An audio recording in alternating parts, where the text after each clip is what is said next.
Welcome everybody again. That was awesome. I don't know how we follow that, to be honest with you. But I think that one of the things that Lisa said that was exactly what it says up there. Whatever your story is, we can help you tell it. I'm the EEO and Diversity Director of SAG-AFTRA. But I always make it a point to let people know that, look, we're at the Minority Independent Producer Summit. We understand who the audience is. We understand some of the issues that are going on. It's not just the EEO and Diversity Department that's here. It's the entire union that's here. We represent the greatest storytellers on the planet, on camera and behind a microphone. And as you have already found out, or you will find out as you get into this thing, no matter how good your story is, no matter how good your equipment is and your editor and cinematographer and all those things, if you don't have good people telling those stories and giving voice and life to that story, nobody's going to watch it. It's just not going to happen.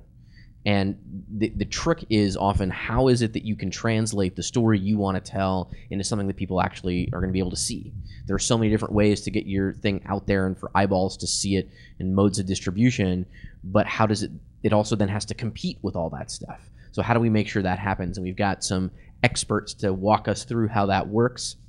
I'm just going to start at the end and work our way back. I'm not going to go through big introductions. You can find these people online. They can talk about themselves. I'm sure we're all quite good at doing those things.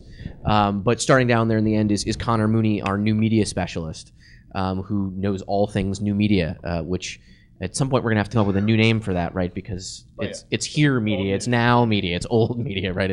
We'll have to figure that out later. But Stephanie Perry is the director of theatrical contract, so all things low budget, all the way through to the feature films, anything that shows up in a movie theater, and then the life that it lives afterwards.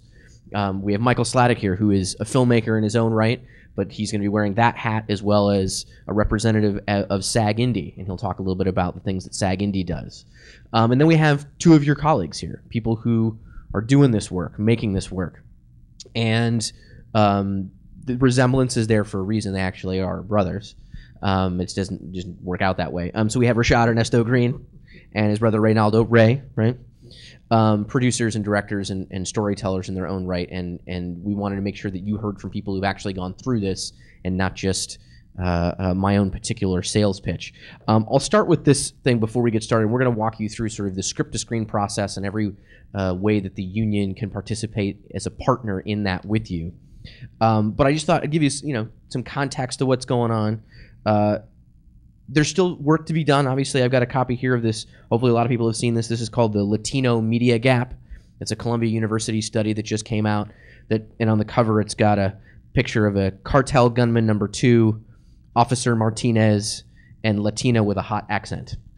It talks about there's a huge gap between the representation on screen and the stories that are being told about the Latino community and the community that is actually alive and kicking in this country and really has some amazing stories to tell, but it's not quite there. So there's clearly room to go, and so there's stories out there that need to be told, and that's why you're here to figure out the best way to tell it. But there's some encouraging stuff going on. This is the current cover of Backstage magazine. This isn't a diversity issue. This is just their normal cover of Backstage. The cover image is Omari Hardwick from Power on Stars. The second item on here is Lou Diamond Phillips in Longmire. The third item is Daniel Sunjata in his return to Graceland. And the fourth one is about Annalee Ashford going back to Masters of Sex. So you've got people of color and women on the cover of Backstage, one of the biggest trade magazines out there. Clearly, we're because of what these people are doing every day and what you're doing, we're making progress. So keep that in mind as you get beat down more often than not, that actually what you're doing does make a difference, and it can lead to some really, really good things. So with that in mind, I think we'll just talk about your process and walk you through it and what it is that the union can do for you as you go through your process. And we can keep this fairly informal. If you've got some questions that you must ask as we go along, we can do that. We'll make sure we have time at the end for questions as well. Let's start with Michael SLADEK here, because wearing a hat as both the SAGindie guy as well as being a producer himself. So you have an idea for a script. You maybe got enough money on a credit card, you can put it together or go borrow some money. You got to try to figure out how you're going to pay for it, maybe. when you're ready, what does it mean? Like, at what point should you call SAG-Indie, let's say, to say, hey, I have an idea. What do I do? How do I get a union actor to be a part of my project? Where do I go from here? Well, I mean, God, when is a really good question. I mean, you know, I think the first question you have to ask yourself is, A, how much money do you have? B, where are you shooting? What are you shooting? C, do you, what kind of casting are you going to do? And, you know, I mean, for instance, my very first film was one of those, do we have $25,000 on a credit card films? And we did, fortunately and unfortunately at the same time. And we literally, our thoughts were we were very young and very fresh and had no clue what we were really doing. And our first thought was, of course we're not going to call this union. Are you out of your mind? We're not going to do that. We're going to go make it with our friends. We're going to go do some casting sessions with a bunch of people. We'll put an ad out and blah, blah, blah. And we'll just start casting the film. And of course you get into this situation where, like you were saying earlier, the right casting is like catching lightning in a bottle. You know, there's this old saying that says, as long as you got a good story, good acting, and good audio, people will watch your movie. So casting is huge. So when those right people just happen to walk in the room and blow you away and say, this is the guy or this is the girl or woman or whatever, oh, by the way, you're union? Oh, okay, well, what does that mean for us?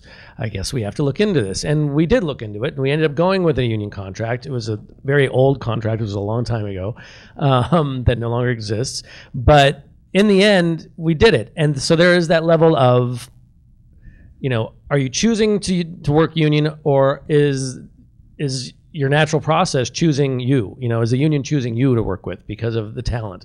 You know, there's good talent all over the place, but by and large, most really weighty talent that has experience that you're going to be looking for in the long run is some of them or all of them are going to be union people. So invariably you're going to want to call, whether it's SAG-Indie or the union directly, just so I can define that for you, just so you understand. SAG-Indie is a separate organization from SAG-AFTRA.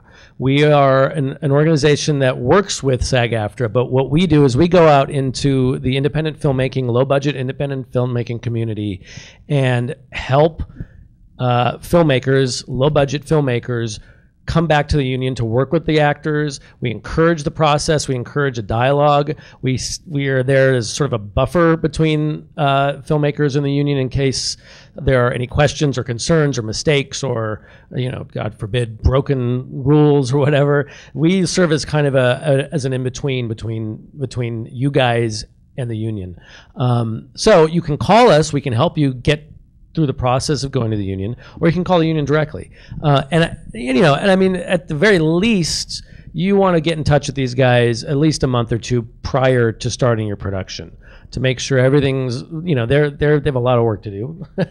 There's a lot of films being made these days, and so you want to start the process, and you want to know what the rules are one way or another. Even if you're not thinking of going union, I highly advise that you learn the process, whether it's this union or the writers union or any other union, to know what it is, to know what they are, and know what the realities are, because especially when you're starting out, it's daunting, and you think it's daunting, you think it's a scary thing, and you know, the reality is that doing it kind of helps you get onto your game and forces you to kind of think of your project not just as like, yeah, we're gonna go run and gun and do crazy stuff and blah blah blah. They can be that, but there's a lot of nuts and bolts going on, as you well know. So the earlier you get involved with it, the better.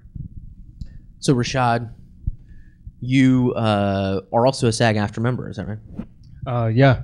Yes. That's where you show your card. Now that's what you. I started out. I'm on temporary suspension now.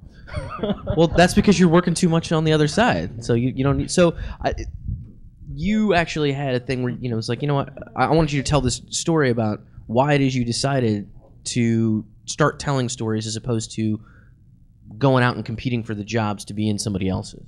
I mean, I fell in love with acting when I was in college, and it was wonderful, and it was great, and I decided to get a master's degree in it. I went to NYU, and it was fantastic. I was in Tennessee Williams, played Arthur Miller, August Wilson, and then you hit the real world, and it's like, why am I only auditioning for like drug dealers and thieves? Yeah, I didn't actually have a great chance at getting those roles anyway. So sitting there praying to be on Law and Order that I didn't even watch.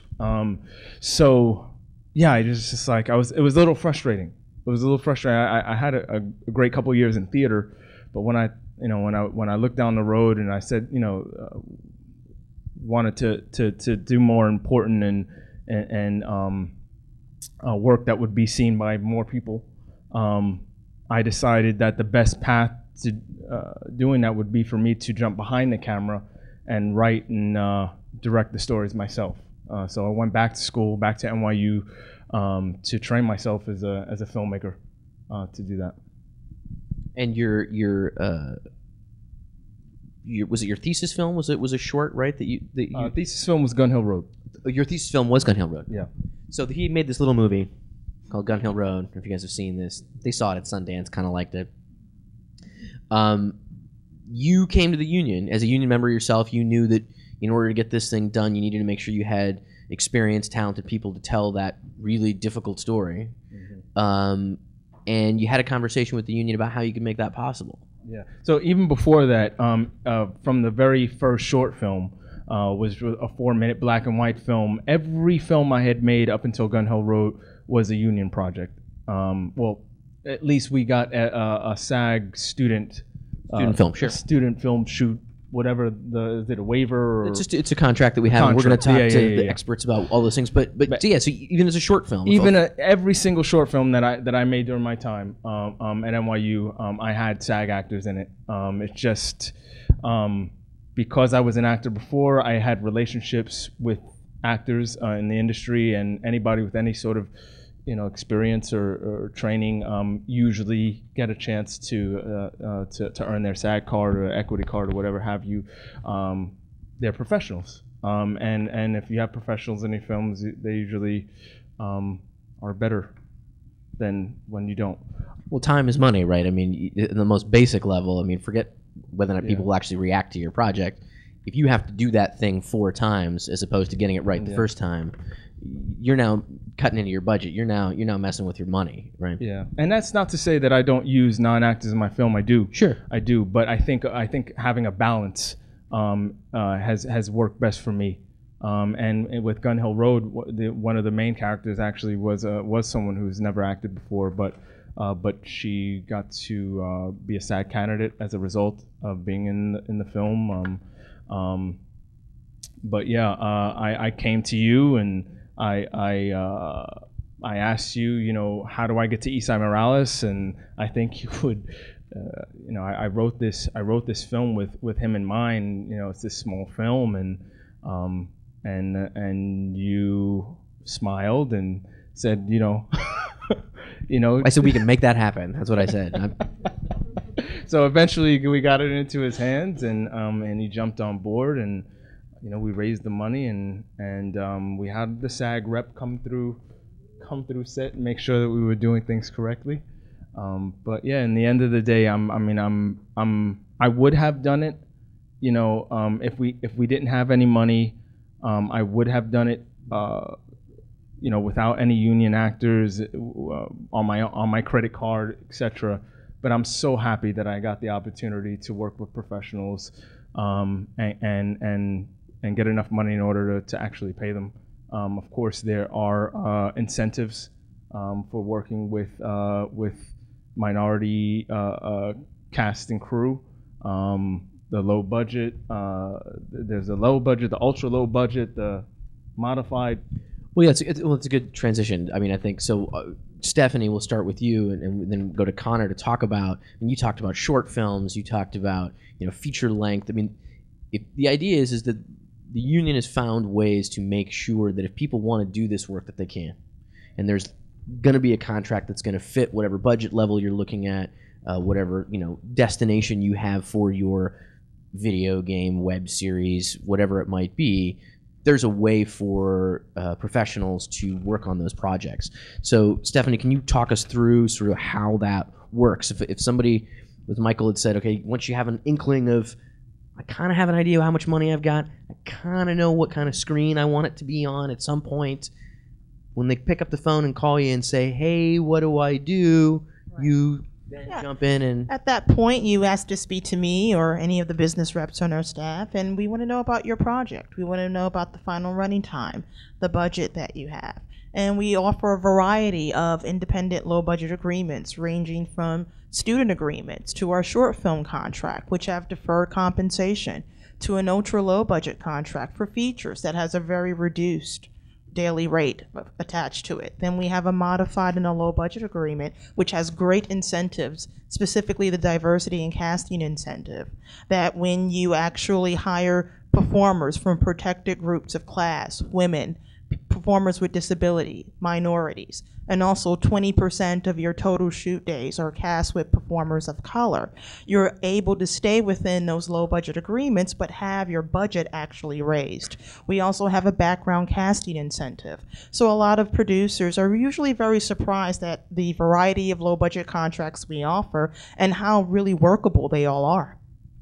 And all of that information can be found here. We still use paper sometimes, so there's stacks of these outside. All of this information can also be found at SAGAFTRA.org in our production center. A lot of these contracts, you can actually start most of your paperwork, and in some cases actually get all of your paperwork in electronically now.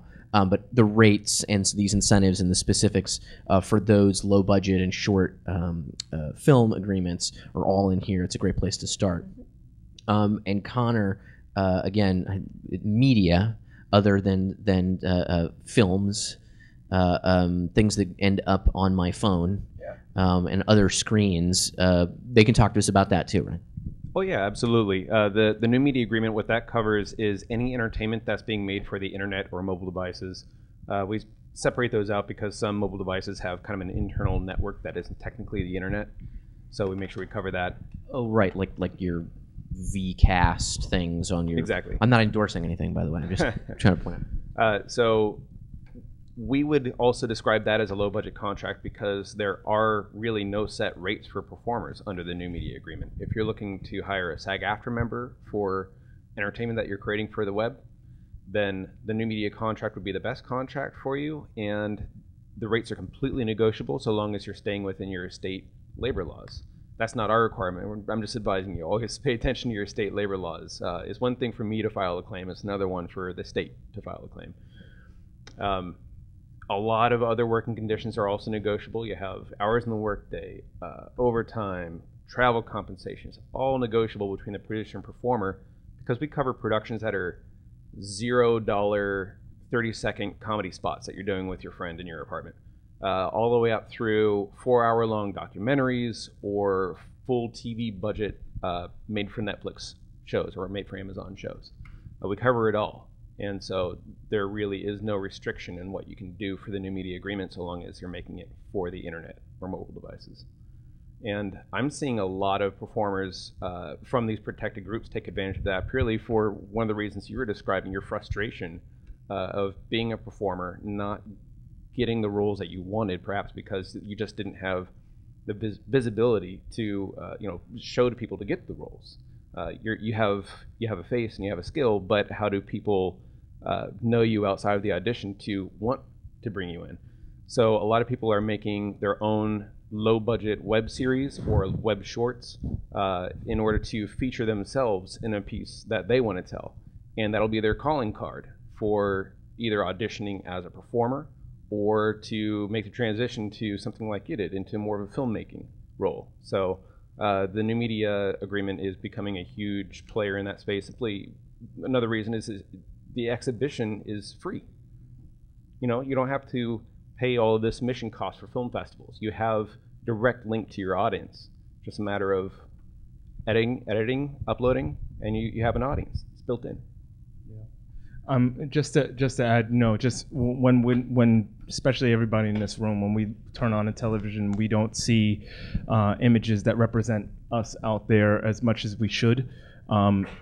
We feel like we're powerless, but we really can do something about that. We can pick up a pen and start writing our own stuff. We can direct our own films, and this SAGindie is one of the organizations that is here to facilitate and help that come to life.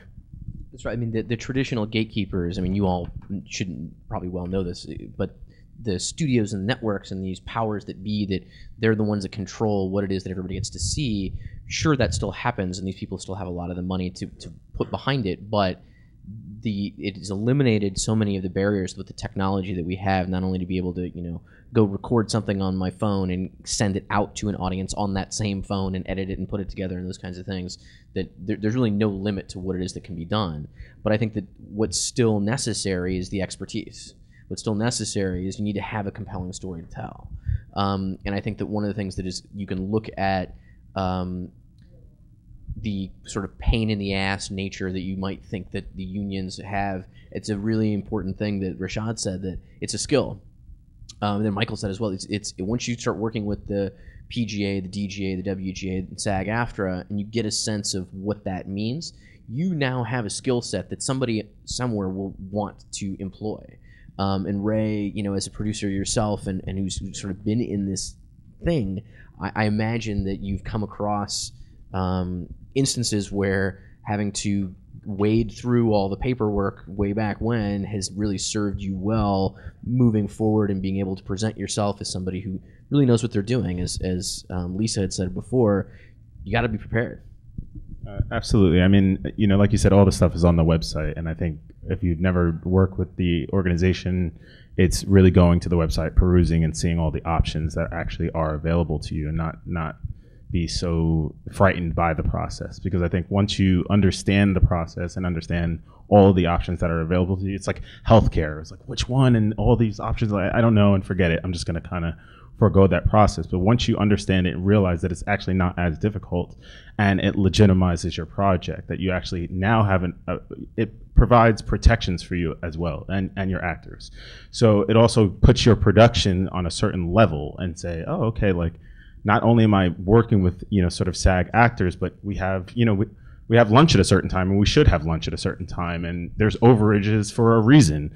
And if you go over that time, we probably shouldn't be working past a certain time. So there are measures in place for a reason. It's a checks and balances type situation. So on the smallest project, from a really short to a feature, I encourage definitely to work with SAG actors and to work with these kind of organizations that actually help facilitate that process. It will help legitimize you as a filmmaker, as an actor or a producer or a director, but it also provides sort of these checks and balances that will help you sort of to make your project come to fruition. It's helped me for sure. That's great. And all of those things, I mean, and Michael, maybe if you want to talk about this from your own perspective as well, sort of the things that it forces you to think about, right? It forces you to think about, I mean, you may have an idea, sort of a general number of your budget, but when you have to actually look at how many people, what are the rates, how many days, rehearsals, fittings, all of those things, it's actually going to get you into a place where these are things you got to know anyway. Yeah, it's interesting. I totally agree. What's fascinating to me, especially when you're just starting out making your first films, is that, as a director, as a writer, and as an actor, you have this, this energy that you're like, let's just go do it. We'll run and gun. We'll just work all through the night, day and night, And most of your crews are like this too. Everybody just wants to work and get it done, and it's fun, and you're in the trenches together. You're fighting this little war, and yeah, at a certain point, people start falling by the wayside because you're just running people into the ground, and there is this thing that happens, that forcibly happens, because you're dealing within this parameter of an actual contract with actual rules that says the actors have to stop. And then you say to yourself as a producer, oh, the crew maybe should stop, maybe we should take a breath and like give everybody a real meal. And, maybe we can't go over, overtime every night, maybe we shouldn't do that, not just to the actors, but to everybody, and I mean, the money's burning, the daylight's burning. We all get it. We all want it done. But in the end, you're making a film, you're not fighting a war. There's no real lives at stake in the end, hopefully. You're making a film, and it's a creative process, and it should be intense and crazy, but it should also have some sense to it and some camaraderie to it and some ability to take a breath and enjoy it even. And these kind of rules strangely do that to your production. You know, you would think it would be the opposite, because I do a lot of, because of SAG-AFTRA, my work with SAG-AFTRA, I go to a lot of film schools to talk to film students about this. And it's funny because there's a bit of a disconnect. On the one hand, they're like, well, I don't want any rules. What is that? We're filmmakers. They're supposed to be out there making art. We don't want rules. And which I totally get, because I feel that way most of the time too. But that, you know, there are these rules and they're there for a reason. But also there is a disconnect of understanding of why this even exists. You know, why this union is even there altogether. And it's something that it's kind of scary in modern day America that a lot of people don't understand why unions even exist anymore. And it's really frightening. I mean, I'm curious, how many of you guys here right now are actual members of any union whatsoever? Maybe less than half, right? Okay. And it doesn't mean that you have to be a member of a union. I mean, there's a lot of young actors that should decidedly not join SAG yet. You know, it does limit you from doing other projects.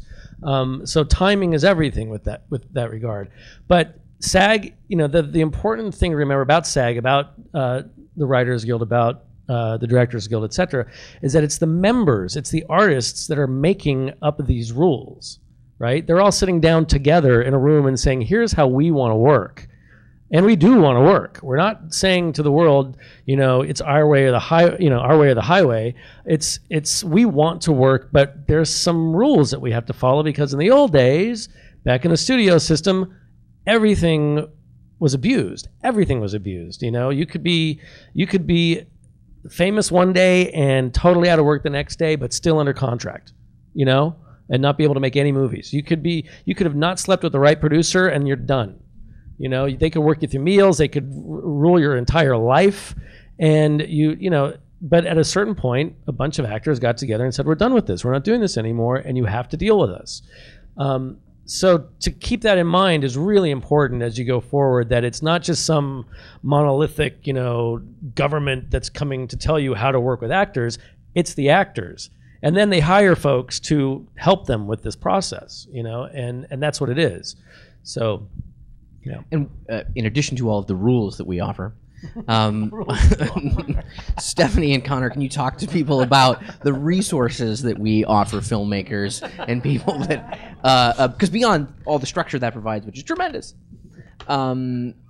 we do offer some pretty awesome resources for filmmakers and or storytellers, no matter where that content's going to go. Can you guys want to talk a little bit about that? Absolutely. One premier thing I get a lot of times from low budget producers: how can I find talent? How can I find someone with this special skill, this special ability? We have an iActor database listed with all of our members with their special skill set, maybe certain things that they own. So, you know, that's a resource that's available to you.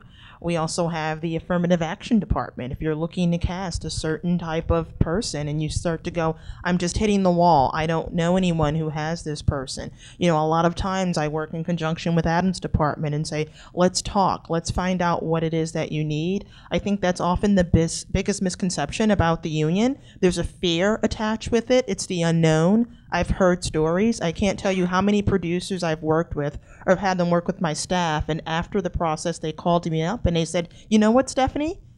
I thought you were the biggest liar on the planet, but you're not. You were right. This was actually a very easy process. It was very painless, and you were able to break things down into very simple terms. And I think they're often surprised at the number of resources that the union can offer. I think you named the two main resources that are out-facing. I'm currently working with our IT department to develop more and more apps for the producer to use, so we can kind of get away from having you juggle a binder full of paper on set. Right now we have an online application where you can quickly submit your info. It's immediately assigned to a representative, and we'll have you signed to a contract as soon as possible. Aside from that, all the other production paperwork, and there's a lot, I'm sorry, you know, we are a bureaucracy, but we're trying to make it more streamlined and more electronic, so that on set you have something that you can quickly access, pull up any record you need, reference anything, immediately talk to your rep on any issues. So forthcoming, we'll have some interesting new developments. That's right. You mean we also have the ability to get the word out there to some of these communities. I mean, if you're looking for something specific, we can help get you in touch with some people. The SAG-indie website will post your casting notice. We can do the same thing depending on what you're looking to do. We also, you know, as Stephanie had said, you know, I think one of the biggest issues is surprises. You know, no surprises. We like to tell our own members that, you know, there shouldn't be any surprises when they show up on set. You know, that's the picture you're submitting for a job, you should actually probably look like that when you show up. And the same thing happens on the producer side. So see now some recognition on that one. Time for some new headshots. Is that what that means? There should be no surprises on the other end either. The job should be what it is that you signed up to do. You've been hired to do something, and all of a sudden you're being asked to do a stunt, and that was never. Oh, by the way, this is going to be a nude scene. There are protections in the contract that say you can't do that. And it's there for a reason, but it's there for you as well, so you're prepared to do the things you need to do. So if you want to talk us through whatever it is, I think don't be fearful of talking through whatever it is that you think you're going to do, because if it happens on set that day, if we find out after the fact, there's not a lot we can do. There's not a lot that can be done other than to say, well, now you owe more money, or actually we're not going to let you shoot because that's a hazardous material, or whatever it might be. So I think that, you know, and actually I'd love to maybe get some real world examples if RASHAAD or Ray have any examples of kind of how that's gone down, where, you know, talking through some of these things ahead of time has actually saved you, or, you know, you paid for it in the end and wouldn't do that again.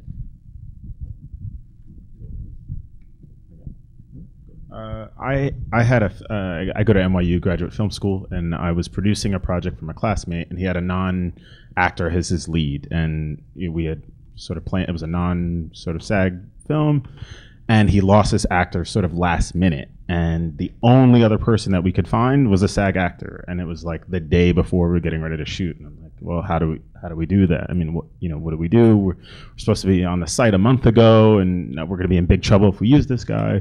But I called the office right away and just let them know what the situation was, and they said, don't worry. They sent me all the paperwork and all the deferring sort of paperwork in order to put in place. They appreciated very much the fact that I let them know that this was happening, and so we were sort of in a state. You know, we had and the ability to sort of you know, to move past that issue. It wasn't an issue as much as I thought it was going to be. So we had the actor on set sort of fill out all the paperwork that was necessary, that would have, you know, he would have to do anyway, but would have been done several weeks before. And then we sort of retroactively dealt with the rest of the paperwork after the shoot. But I think SAG really appreciated the fact that we reached out before there was a big issue, and we didn't know. We really had somebody else in mind for the role, and you know, we went through sort of the process of finding a SAG actor, and what do we do now that he's going to be on our set, and we have to use this guy. He was like the only person that could do the role. And if you see the film, you'll understand why. It's a dark comedy. He's a really good actor. But anyway, so it wasn't an issue, although it's something that you want to avoid. If you know that you're potentially going to use a SAG actor, it's something that you definitely want to get on the site with enough time, and enough time for them to sort of do the paperwork, because it is a process on their end. So if you think that you might run into that issue, I wouldn't recommend doing what we did. We just so happened we were kind of put into a corner and put into a box, but we climbed out of it. So that was my story. No, that's great. That's sort of an example of how cool we are, and an example of what not to do if you can avoid it, but a very good example all the same, but which happens all the time. And that's because Connor and Stephanie they kick ass. That's what they do. There's actually something, and this reminded me of the story of something else, and it relates to the diversity incentive, which again, the diversity incentive allows you to spend more money on your film without having to go upbeat in paying your actors, essentially, if you fulfill a certain amount of your cast with underrepresented minorities. And again, something that the union, again, made up of actors who make these rules because they want to see themselves more fully represented in the scene, in the American, what do we call it? The American scene, is that what it is? In film and TV, online, etc. A few years ago, I had a producer calling me freaking out, panicking, because she was shooting at a school. I don't remember. I think it might have been ultra low budget. I'm not sure what level, but she was freaking out because their film was about to go over budget, and in doing so, it would make it go way over budget because they were going to have to knock up all of their cast up to the next level, right? So we got on the line with one of the reps, and we started talking about it and realized, well, if we can use the diversity and casting incentive, if you can recast some of your stuff to the point where it fulfills this diversity incentive, you can still go over budget, but not kill yourselves by going way over budget with your casting. So not only it did this two things, it saved their budget, and it also made their film more inclusive and more interesting, in my opinion. And I say this to young producers all the time. Go back to your directors, go back to your writers, go back to your scripts, sit down and look at them. Why can't certain characters be people of color? Why couldn't certain characters be people who are disabled, etc.? Is there really a reason why not? You know, not every film that is diverse has to be about diversity. You know, not every film for minorities has to be made by minorities. Not every film, you know what I'm saying? We need to get this country, this world, up to the point where this is no longer a subject that we are worrying about. That people are just making films that represent everyone. You know, and it's a process. And I think what the union's done with these diversity incentives is this weirdly interesting, again, a rule, not a rule, but an opportunity, really, in this case, that forces people to be more creative with the work that they're making. Yeah, I mean, I'd sort of challenge anybody who's making something that takes place in, especially New York City today. You'd have to work really hard to actually not have it be inclusive if it was supposed to represent the world that we all walk around in. For one, I'm seeing a lot of tablet distribution is really skyrocketing faster than laptops or PCs ever did. So you're seeing a lot of people with a tablet in their hand while they're just casually watching something while the TV's on in the background. And so the tablet's actually what they're focusing on. They have a TV on as background noise, and the tablet's what they're watching. And so that's kind of where a lot of producers are looking to put their content right now. And in that, I think a lot of people here are familiar with the major crowdsource funding companies like Kickstarter, Indiegogo, and there's a handful of others that follow a similar model. But one thing I'm seeing emerging is the more patron of the arts style crowdfunding model. Patreon is one. There's one I think called Babbable, or something like that. And they're both basically crowdfunding a creator, not a project. So if I was somebody who was on a regular basis planning on churning out a web series or web shorts, and you liked my vision, you would be a subscriber of me. And you can either have it come out on a subscription basis or a one-time donation so that I can continue as a creator to produce the kind of content that you would expect of me. So that's a kind of a new model I see coming out that's pretty interesting. So depending on what kind of creator you are, that may be pretty effective. And then as far as the sort of web series I see coming out that are, I guess, reflective of the protective groups that we're talking about, My Gimpy Life was always one of my favorite. It was this woman who is in real life confined to a wheelchair made kind of a quirky dramedy about the sort of things that she's experienced. I see her from time to time. We're fellow nerds, so we run into each other at Comic-Con. And everyone's familiar with Issa Rae's work lately. She's been just nailing it out of the ballpark. So I'm seeing a lot of really great web series, web shorts that are representative of real world. Yeah, if people aren't seeing their stories out there otherwise, they're going to start telling their own. Yeah. Well, I can't thank you guys enough. Thank you for sticking around. One round of applause for our fantastic panelists, Connor, Stephanie, Michael, Rashad, and Ray. Thanks very much. We'll stick around if anybody has any questions afterwards.